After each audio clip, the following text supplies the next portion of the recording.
Ladies and gentlemen, thank you for joining me once again here.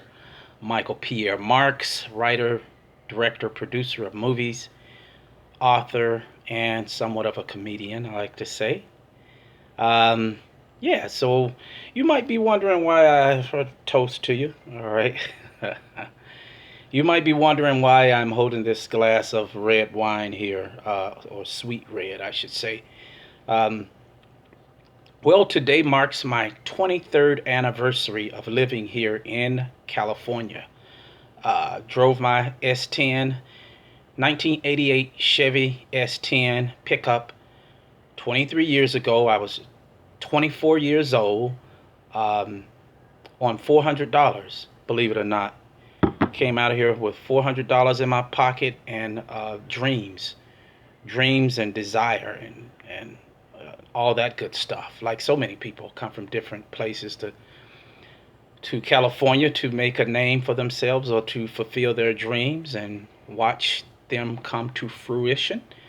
So I'm no different in that respect. So yeah, so that's why I have my wine here. I'm just sipping a little bit. 23 years, 1997, 24-year-old. Drove my pickup truck 3,000 plus miles. Took me 4 days. Really, it would have taken three, but it took four because I stopped over to see my a homeboy, my Andrew Long, who attended Georgia State University with me. He was living in, I believe, what was it, Houston. I'm trying to think of the city. It was not Houston. It was Texas. The city wasn't Houston. It was, I forget the city, but I stopped over in Texas on my way to California from Atlanta to see him, and we had a nice time. So that was a whole day. I stayed there, and then I left and got on my way in my blue Chevy S10 pickup to California, and here I've been planted as a resident for uh, 23 years now. July 8th. It's July 8th today, and yeah, thank God, for my 23rd year here in California. So next year will be it will be 24-24, meaning I came here, um, moved to from Atlanta to California when I was 24, and next year we'll make 24 years. So that'll be interesting. I have to do something big. But in the meantime, I'm not gonna do anything much. Not today. This weekend, I'll take a drive up the coast somewhere and enjoy myself. But yeah, just been enjoying some reading. I think I told you my Michelle Obama book Becoming. So I'm reading that. I'm kind of toggling between that book and this masterpiece, and I actually by Napoleon Hill, Think and Grow Rich.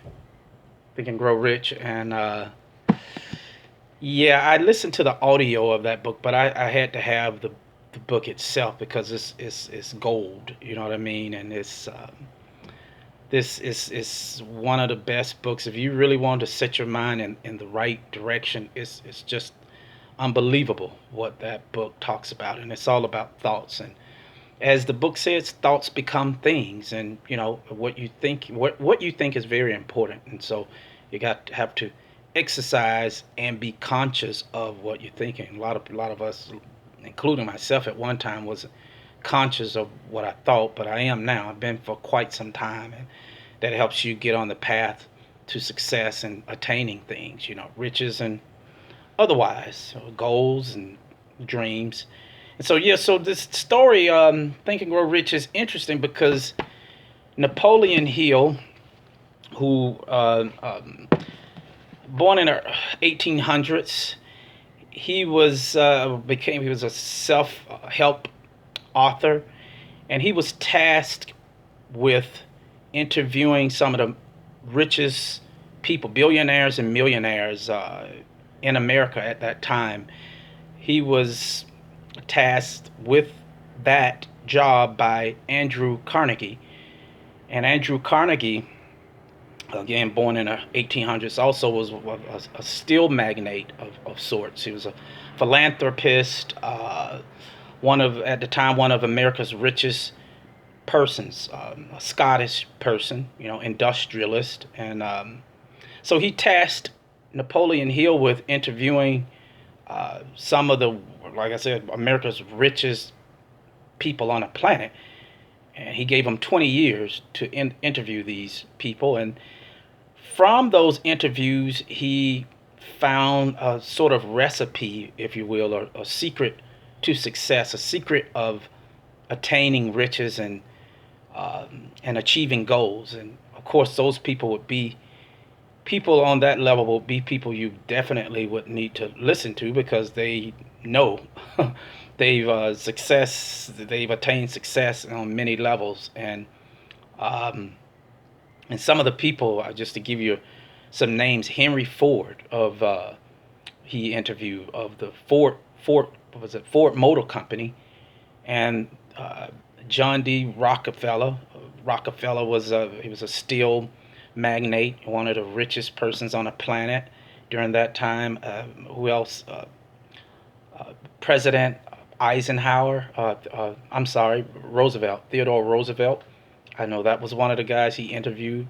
Napoleon Hill interviewed, and was another guy. Some of the just big names, some of the biggest names you could imagine. Some of the big names of the stores you see around. I believe, um, what was that? Woolworth. Woolworth. I remember when that store was in existence. It's no longer in existence. But anyway, so the book interviews, like I said, all these different people who the book, not the book interviews, but Napoleon Hill interviewed all these big wig people, and just you know uh, found out their kind of secret to success. And it all boiled down to, at the end of the day, of how they thought, thinking again. So that's why I love it myself. Great book. I'm just starting out with it, and enjoying it. So I see um, great things happening. You follow this a book that you follow along, and if you adopt it, and just take action, carry things out as read in a book, you can put yourself on a level of high achievement too. So one of the things I want to leave you with before I get out of here and chill and do a little bit more reading and enjoy some more of my wine, on page 3, this stuck with me. I'm going to read it out here. Now, this just to set the stage. This is a guy named Edwin C. Barnes. He wanted to his it was his dream to become a business partner of Thomas Edison. And some of you, I'm sure you've ever heard that name, Thomas Edison, who was the American inventor, businessman, and just known for electric power generation, mass communication, sound recording, and even motion pictures and stuff like that. So, big name, Thomas Edison. So this guy Edwin C. Barnes wanted to work. It was his dream. It was his goal to become a business partner of Thomas Edison, and he he ultimately became his business partner. He started out way at the bottom, as one of his employees, and rose to the level over the years of becoming a business partner. That wasn't easy. I mean, he went through a lot of toil, and adversity, and just and those are all the things that the book talks about. These people who were highly successful, they all have had their struggles, and hard struggles, many of them too, but they continued to persist. And that was one of the things that they all had in common also, was being persistent. So With that being said, I'll read it out just so I set the stage with you. With the guy name is Edwin C. Barnes, and but this who wanted to, who ultimately became a business partner of Thomas Edison. So this is what it said. I'm gonna read this. This is what stuck with me that I'm going to share with you, and this is just a paragraph, but it says. This is talking about, again, Edwin C. Barnes here. So now you know that I set the stage for you. It says, when the opportunity came, it appeared in a different form and from a different direction than Barnes had expected. That is one of the tricks of opportunity. It has a sly habit of slipping in by the back door. And often it comes disguised in the form of misfortune or temporary defeat. Perhaps this is why so many fail to recognize opportunity. That stuck with me right there. So it just, again, just letting you know that opportunity, it comes sometimes in a form where a lot of people just give up. They see failure and they say, wow, I guess this is a reason for me to quit. But it's over and over, this book talks about, no, you use that as a tool to learn. When you fall down or you fail, or failure is temporary anyway, so that's what it talks about. And you use it as a learning, as a lesson, and you keep going, and on the other side of success, on the other side of struggle and pain is success and reward. So that's what the book talks about. Powerful book. So thank you for joining me here once again. I'm Michael Pierre Marks.